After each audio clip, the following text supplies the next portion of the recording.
Oi, pessoal, tudo bem? Tava morrendo de saudade de vocês. Ficamos uma semaninha sem nos ver, né? Espero que vocês estejam bem em casa, aproveitando tudo que a gente tem proporcionado para vocês. Bom, essa é a primeira aula da última semana de maio, né? E depois da nossa avaliação. Então, eu queria só deixar claro para vocês que a correção da avaliação vai ser só depois do dia 29, porque ainda tem alguns colegas de vocês que não fizeram a avaliação e vai ter que fazer. Então, por isso que eu não vou fazer a correção nessa aula de hoje, certo? Bom, só lembrando que o capítulo 3 não será trabalhado agora. Nós vimos o capítulo 1 presencial, o 2 aqui, o 3 pulamos e fomos para o 4, que foram as aulas sobre a Grécia, e vamos hoje para o capítulo 5, os romanos, tá? Começa na página 96, beleza? Então, só para lembrar que 4 e 5. Tem muita gente que assemelha Roma à Grécia. E não é bem assim. A gente vai ver por que não é bem assim, tá? Bom, última semana de maio, mês de Maria, não podemos esquecer dela nos nossos momentos, tão bons como ruins também, que a nossa mãe, Nossa Senhora Auxiliadora, domingo passado foi o dia dela, né? Então vamos lá, os Romanos, capítulo 5. Por que estudar Roma? Está tão longe da nossa vida, né? Da nossa realidade. Então, a Roma Antiga nos deixou alguns legados. O que é legado? Herança, né? Não só essa imagem do Coliseu maravilhosa que vocês estão vendo aí, mas também outras cositas, né? Outras coisas. Por exemplo, o direito romano, né? O jure civile, que é o direito romano. As nossas leis, elas não são iguais como os romanos faziam naquela época.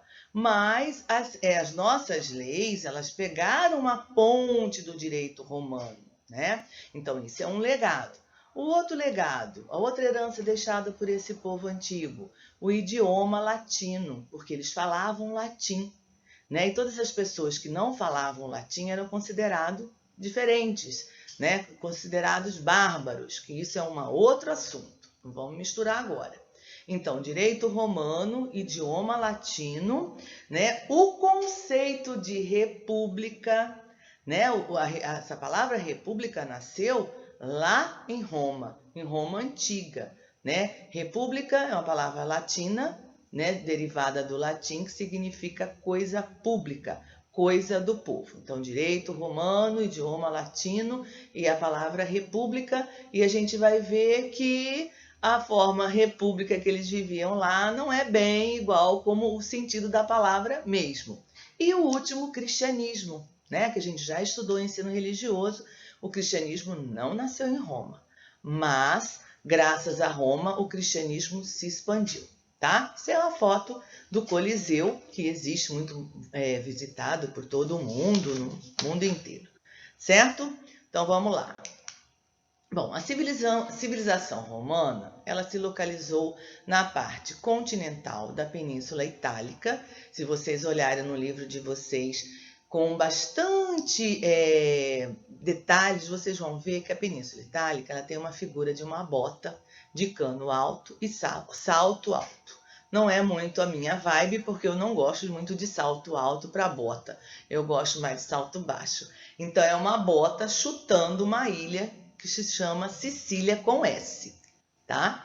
Então, essa Península Itálica, ela tinha algumas ilhas perto, a Córcega, a Sardenha, a Sicília. A Península Itálica é banhada por 3 mares, o Mediterrâneo, o Tirreno, o Adriático e o Jônico, né? O povoamento se deu pelos povos indo-europeus, mais ou menos há 2000 anos antes de Cristo, na mesma época que se deu o povoamento da Grécia. E esses povos que habitaram essa região eram os úmbrios, os latinos, os sabinos, os lígures, os etruscos, e dizem mais outros aí que a gente não vai nos ater a eles. Tá bem? Então vamos lá. Civilização romana, parte continental da Península Itálica. Inclusive, no sul da Península Itálica, alguns gregos foram para essa região também, tá? Bom, a gente sempre fala, puxa o presente, passado, faz uma ponte passado-presente e essa revista Aventuras na História a gente gosta muito, tanto eu como a professora Cássia, e a gente está sempre nos reportando a ela. E achamos interessante essa descoberta. Alguns arqueólogos italianos encontraram um sarcófago, um possível sarcófago dedicado ao imperador Rômulo, aquele fundador de Roma, né? Que a gente vai contar a história para vocês daqui a pouco, tá bom? Então, por isso que eu coloquei aí, achei interessante. Espero que vocês tenham gostado. Mais uma curiosidade, depois vocês dão uma olhadinha, olham de novo a aula, voltam, para vocês estarem em contato com essas coisas da história, né? Que faz a gente crescer mais um pouquinho, tá? Continuando. Bom, a origem de Roma, ela tem assim, não é muito, como eu vou dizer, a origem histórica, ela não é totalmente comprovada, não temos provas concretas. E tem a origem lendária, baseada em mito, né? E vocês estão vendo essa loba com 2 bebezinhos ali, vão falar o que seria isso, né? Então, conta a lenda que um poema, né, através de Virgílio, um poeta, que escreveu um poema chamado Eneida. E nesse poema, Eneida é o nome do poema, o poeta é Virgílio. Conta nesse poema que Roma foi fundada por Rômulo e Remo, irmãos gêmeos. Como foi isso? É o seguinte, acredita-se que eles eram filhos de Deus Marte com Réia Sílvia, e seu avô, Numitor, ele era o rei de Roma, e tinha um irmão muito ambicioso, Amúlio, né? Mas será que eu vou ter que decorar Numitor, Amúlio, Réia Sílvia, Marte? Não, gente, é só para vocês saberem a origem lendária. É bem legal isso, né? E nós vamos ver que dentro das nossas atividades tem outras histórias que vão falar sobre isso também, né? Sobre meninos que foram amamentados ou foram criados por animais, tá? Então, veja bem, a Réia Sílvia tinha esses 2 filhos que eram netos de Numitor.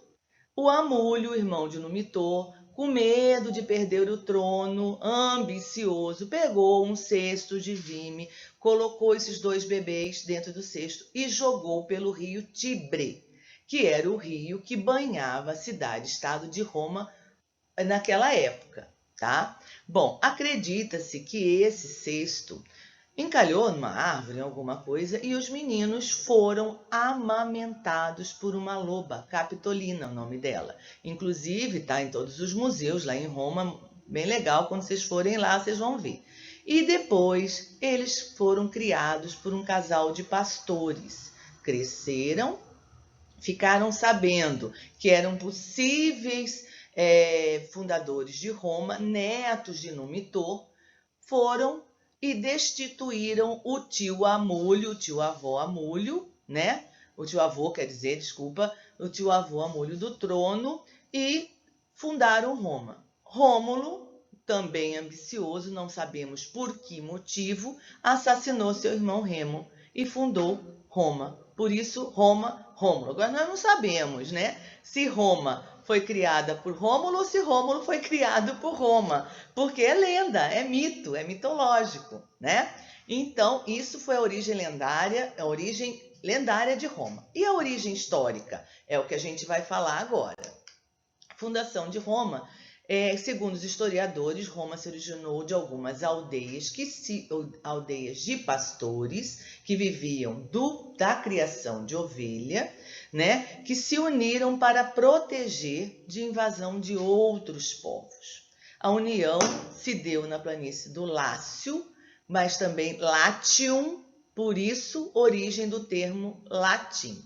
Certo, pessoal? Então, origem lendária, loba, Rômulo e Remo. A origem histórica, pastores que se uniram para se proteger da invasão de outros povos, na planície do Lácio. Certo? Tranquilo até aqui. Continuamos. Bom, deixa eu falar antes desse vídeo aqui, dessa imagem, que, olha só, Olha lá a bota que eu falei para vocês. Olha lá, a bota de salto de cano alto, salto alto também, chutando a Sicília, que é uma ilha. Nessa época aí, nós tínhamos várias cidades-estados. Cidades essas que a gente já estudou anteriormente, né, em outras civilizações, na Fenícia, na Suméria, que são cidades independentes e autônomas, tá? Então, a cidade-estado de Roma era ocupada pelos latinos e se desenvolveu numa época que os etruscos mandavam lá. Eles eram os povos mais poderosos, né? Então, não estou conseguindo voltar, mas eu vou fazer o possível para voltar. Bom, depois vocês voltam, conseguem voltar aí. Eu não estou conseguindo voltar ao o slide anterior. Então, os etruscos, eles habitaram essa região e foram a civilização mais antiga da região. E fizeram, como eles eram excelentes navegadores, faziam comércio com Roma, com a Grécia, com o Egito, e eles ficaram poderosos e fizeram várias obras em Roma, deixaram Roma muito ajeitada, com ar de cidade mesmo, com ar de cidade. E eles eram excelentes metalúrgicos, eles já sabiam lidar com a metalurgia, tá? Bom, o último rei etrusco foi Tarquínio, apelidado de O Soberbo, porque assim, os períodos da história de Roma elas são divididos em três. A história de Roma é dividida em três: monarquia, república e império. A monarquia vai do século 8 até o século 6, né? 509 a.C. E nessa época da monarquia, quem mandava em Roma, monarquia é rei, né? Eram os etruscos, né? Ela foi porque, assim, segundo a lenda também, foram 7 reis em Roma. 4 romanos e os últimos 3 etruscos. Nós não sabemos se foi realmente isso, não tem nada comprovado historicamente, com registros, não dá para comprovar. Mas segundo foram 7, os famosos 7 reis lendários, 4 romanos e 3 etruscos. O último rei, como eu falei para vocês, era o Tarquínio, o Soberbo, um rei etrusco. Os etruscos eles eram bem diferentes dos romanos, eles tinham uma intensa vida social, as mulheres tinham um papel de destaque na sociedade. Inclusive, quando os homens etruscos iam para a guerra, o que acontecia? Elas ficavam no lugar deles comandando o reino, né? A cidade-estado, vamos dizer assim, mas era a monarquia, então tinha o rei, elas ficavam comandando o reino. O último rei era Tarquínio o Soberbo, o apelido dele era o Soberbo. Ele foi deposto. Foi deposto por quem? Pelo Senado, pelos patrícios. Quem eram os patrícios? A elite romana, que não queria que o poder estivesse concentrado na mão de uma pessoa só. Eles queriam que o poder fosse dividido.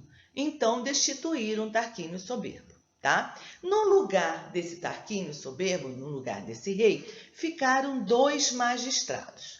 O que é magistrado, professor? São funcionários públicos, são aqueles que vão administrar a cidade. Naquela época, 2 magistrados, cônsul. 2 cônsuls chamam-se cônsules. Então, ficaram 2 cônsules, tá? Com isso, terminava o período monárquico e tinha agora o início, em 509 a.C., o período da República, certo? Então, começa agora o período republicano em Roma, tá? Monarquia, república agora. Bom, essa monarquia ela vai durar de 753 a 509 a.C., tá? Como eu falei para vocês, existia uma classe alta chamada dos patrícios. Como é que era dividida a sociedade? Patrícios, clientes, plebeus e escravos, tá? Patrícios, quem eram os patrícios? Eram os donos das terras. Eles acreditavam que eram descendentes do rei Marte, descendente do pater família. O pater significa chefe de família, né? E eles eram donos de tudo e eles é que podiam fazer parte do Senado, tá? O Senado era o órgão mais importante de Roma, onde era composto por 300 homens com mais de 60 anos. E todos patrícios, todos ricos. Tinha patrício pobre, mas não deixava de ser patrício, né? Os patrícios tinham dependentes, né? Que eles protegiam e era uma troca de favores. Eles viviam em função desses patrícios que eram os clientes, tá? Eles trabalhavam para os patrícios. Eram homens livres, mas não podiam participar da política. Até então, só quem participava da política eram os patrícios. A classe maior, a maior classe que tinha era dos plebeus, tá? E eles eram camponeses, pequenos comerciantes, pequenos proprietários de terra, não tinham direito político nenhum até então. Cenas dos próximos capítulos, até então.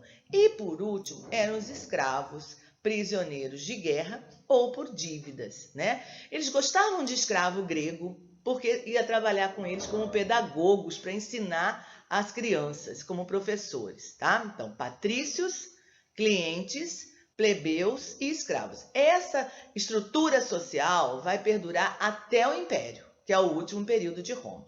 Vai perdurar desde a monarquia, república e império. Patrícios, clientes, plebeus e escravos, ok? Continuando. Período republicano. A palavra república deriva, como eu falei para vocês anteriormente, do latim, que significa coisa pública, coisa de todos. O que é uma praça pública? É uma praça de todo mundo, né? Transporte público, que a gente ouve muito falar. Transporte para todos, não é só para uma classe social, né? E nessa época, o Senado era o órgão político mais importante de Roma. Então, ali eles se reuniam, tramavam, porque a história de Roma é cheia de tramas, corrupção, conspiração também, né? E o Senado era o órgão político mais importante. Depois vem quem? Os magistrados, que eu vou falar agora para vocês quem são. Magistrados são órgãos políticos, né? São funcionários públicos. O cônsul, são um número de 2 que vão comandar o exército, e os cultos religiosos, que eles eram politeístas também, a gente vai ver lá na frente. O pretor, que são os juízes. O ditador, que assumia o governo em período de crise, não é autoritário, como a gente fala, ditatorial, ditador, como é hoje, não. Ele assumiu o governo em período de crise e ia ter que obedecer o Senado do mesmo jeito, né? O censor, que é tipo o IBGE nosso hoje, né? Que conta as pessoas, listavam suas riquezas, quem pode... Hoje, né? Quem pode votar, quem não pode. Naquela época, não tinha isso. Contavam as pessoas, listavam suas riquezas, orientavam obras públicas e outras cositas mais.